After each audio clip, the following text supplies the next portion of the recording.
The majority of the major spills occur during the transportation of oil, and they usually occur as a result of groundings or collisions or structural failures involving ships.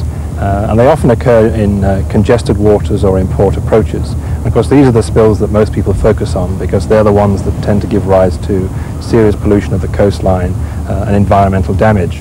But of course, the majority of spills actually occur here at the port during routine loading and discharging operations. And they account for well over 80% of the spills that occur, and they're usually less than 50 barrels.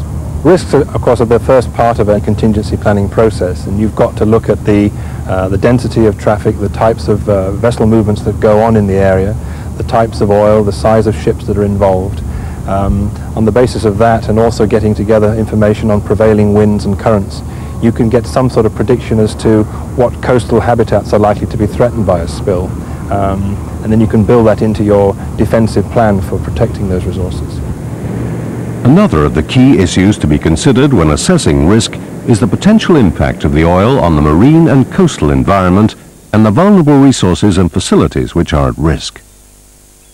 As part of the contingency planning process, we need to collect information on all the environmental resources that might be affected, such as these mangrove swamps here in the Caribbean, other flora and fauna, which includes fisheries, shellfish beds, birds, coral reefs, things which from the industrial or economic point of view might be important, such as water intakes for power stations, tourist beaches. We need to collect information on all these potentially sensitive resources and preferably put it all on a sensitivity map so the information is there readily available for an oil spill response team. Undoubtedly, the risks to the environment are great, and strenuous efforts are always being made to minimize those risks. But accidents still happen, and when they do, the costs can be enormous.